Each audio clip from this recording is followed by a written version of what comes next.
نہیں، میرا کوئی کردار نہیں جی، پارٹی کا فیصلہ ہے ان کی، اور ان کی لیڈرشپ نے فیصلہ کیا سوٹیبل ٹائم ہے بیفور الیکشن، تو انشاءاللہ الیکشن فروری میں ہیں، تو اس سے پہلے یہ میاں صاحب آ رہے ہیں۔ ایک صاحب آج بڑی امپورٹنٹ میٹنگ تھی جہاں انہوں نے اپنی ریٹرن کی ڈیٹ دی ہے، آپ بھی جہاں میں بائی چانس یہ کوئی نیا لندن پلان بن رہا ہے؟ نہیں، بائی چانس آپ نہیں آتے؟ نہیں، کوئی ایسی بات نہیں ہے، یہ ان کی پارٹی کا ہی فیصلہ انہوں نے خود ہی کیا ہے۔ لیکن یہ ایک عدالت کا فیصلہ تھا میاں صاحب کے خلاف، اور میاں صاحب ضمانت پہ آئے تھے، تو ابھی کیا پھر عدالت سے ضمانت لی جائے گی یا کیا حکمت عملی اپنائی جائے گی؟ میرا خیال ہے یہ تو ان کی قانونی ماہر ہی بتا سکتے ہیں کہ انہوں نے بیل بیفور لینی ہے یا اس کی اپیل جو لگی ہوئی ہے اس کا شاید فیصلہ ہو جائے، لیکن میرا خیال میں کیونکہ کیس آلموسٹ ڈیسائیڈڈ ہے ان کے، جو میاں صاحب کے غلط فیصلہ ہوا ان کے بارے میں، تو میرے خیال میں یہ سوچ سمجھ کے ان کے قانونی ماہرین نے بتایا ہوگا کہ آپ اس ڈیٹ کو آئیں، اس وقت تک ڈیٹ صاحب آپ کے بہت ہی قریبی دوست، آپ ان کے ایڈوائزر بھی رہے، آپ نے ان کے لیے کیمپین بھی چلائی، عمران خان صاحب بہت ہی آپ کے قریب تھے، آج کل وہ جیل میں ہے، کوئی وزٹ کریں گے آپ؟ لڑائی تو ہو گئی، مستقبل دیکھتے ہیں سر ہم کس کا جی؟ عمران خان صاحب کا۔ ان کا تو کوئی مستقبل نہیں ہے، وہ مستقبل انہوں نے خود ہی اپنے ہاتھ سے اس کو تاریک کر دیا، اور جس قسم کی گورننس کی، جس قسم کے لوگوں سے ریونج لیے، یہ اللہ کا قانون ہے جس کی تحت وہ آج جیل میں ہیں، اور میرا خیال میں پالیٹکس میں، پاکستانی پالیٹکس میں ان کا کوئی فیوچر نہیں۔ سر مہنگائی کے حوالے سے کون قصوروار ہے؟ آپ کیا سمجھتے ہیں کون سی حکومت؟ آپ اور میں سب قصوروار ہیں جی، بیسیکلی ایسی غلط پالیسیاں تھیں، ایکچولی کام تو عمران خان کے دور سے شروع ہوا اور اس کا تسلسل ہے، اکانومی آپ کی بڑی ویک ہے اور اس وجہ سے مہنگائی ایک ڈالر بنا سر بنا۔ نیچے آ گیا ہے، جمہوری حکومت میں ڈالر اوپر جاتا ہے، نگران میں نیچے آ جاتا ہے، یہ کیا چکر ہے؟ نہیں، جس قسم کی سختی ہو رہی جمہوری قوتیں اس قسم کی سختی یا اس قسم کی فورس استعمال نہیں کر سکتے یہاں، تو جس طریقے سے ان کو کرپٹ کیا جا رہا ہے منی چینجرز کو، تو نیچرلی وہ ایک ڈالر کی پرائس تھی، اوور ریٹڈ ڈالر کو کر دیا گیا، پاکستانی کرنسی نیچے آئی، پھر جو افغانستان ڈالر سمگل ہو رہا تھا نیچرلی اس کو روکا گیا ہے، وہ ڈیمانڈ پہ بیس کرتا ہے فارن کرنسی، تو میرے خیال میں یہ بہتر آپ کا نام آیا نگران جی انہی کی بیس پہ اور انہی کے بہاف پہ آرمی نے ایکٹ کیا، اور چیزیں بہتر انداز میں ہو رہی۔ وہ خود ہی پہلے کہا، نہ میں نے کوئی اپلیکیشن دی، نہ میں اس دوڑ میں تھا، میں نے تو پہلے ہی کہا کہ میں بالکل اس دوڑ میں ہی نہیں ہوں، اس ریس میں ہی نہیں ہوں،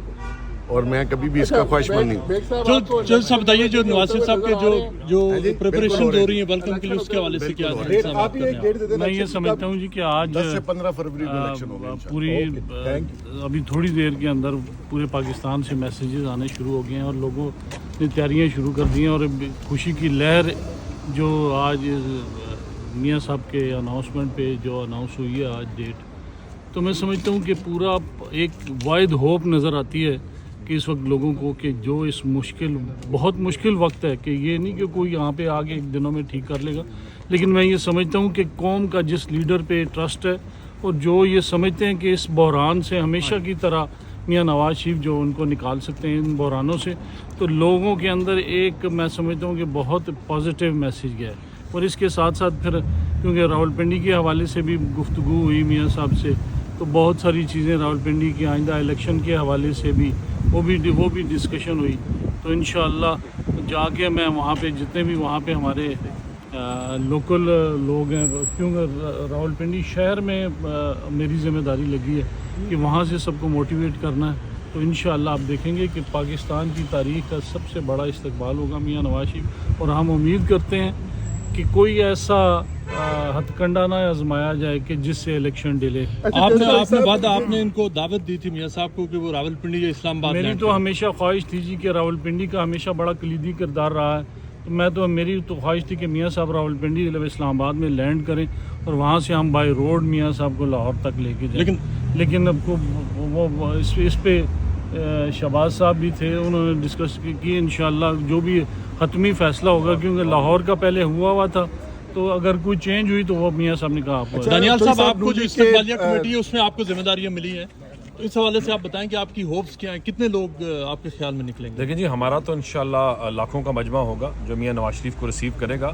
اور پورے پاکستان میں ڈیوٹیاں بانٹی جائیں گی، اور کوشش ہوگی کہ اس میں راولپنڈی کا خاص طور پہ اگر میں شہر کی بات کریں راولپنڈی کا ایک رول رہا ہے, میرے حلقے کا ایک بڑا رول رہا ہے, تو انشاءاللہ یہاں سے ہم ٹوٹل جو پورے پنڈی سے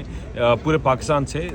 3-4 لاکھ لوگ اکٹھے کریں گے اور جو میاں صاحب کا استقبال کریں گے. صرف پنڈی سے؟ اور قوم منتظر ہے جی. اس مشکل ٹائم پہ, اس مشکل بحران میں میاں نواز شریف کے علاوہ کوئی امید نہیں ہے, اور پاکستان کی عوام کو پتہ ہے کہ میاں صاحب آئیں گے تو چیزیں بہتر ہوں گی, اس سے پہلے کوئی امید نہیں ہے اس کے بغیر. چوئی صاحب, مسلم لیگ نون راولپنڈی میں اختلافات کی خبریں آ رہی ہیں بھائی ٹک ٹاک کے اوپر, اس کے اوپر آپ کیا کہیں گے؟ کوئی نہ کوئی دھڑے بندی ہے جی, نہ کوئی حنیف عباسی صاحب ہیں, دانیال ہے, اور جو جتنے بھی ہماری جو قیادت ہے وہاں سردار نسیم ہے ہمارے راولپنڈی سے, تمام لوگ مشاورت سے, اور پنڈی واحد ایسی جگہ ہے کہ جہاں پہ تمام لوگ آپس میں انٹیکٹ ہیں اور ایک دوسرے کی مشاورت سے فیصلے ہوتے ہیں. پنڈی شاید راولپنڈی میں کوئی اس طرح کی بات ہے کوئی بھی نہیں. جتنے بھی پرانے لوگ ہیں اور وہ تقریباً ایک پیج پہ ہیں, لوکل سطح سے لے کے نیشنل سطح تک. ہم انشاءاللہ جا کے آپ دیکھیں گے تھوڑے دنوں میں جا کے وہاں پہ ہم فیصلے کریں گے اور میاں صاحب کے سامنے رکھیں گے, اور میاں صاحب خود ہی انشاءاللہ جلدی اناؤنس کر دیں گے.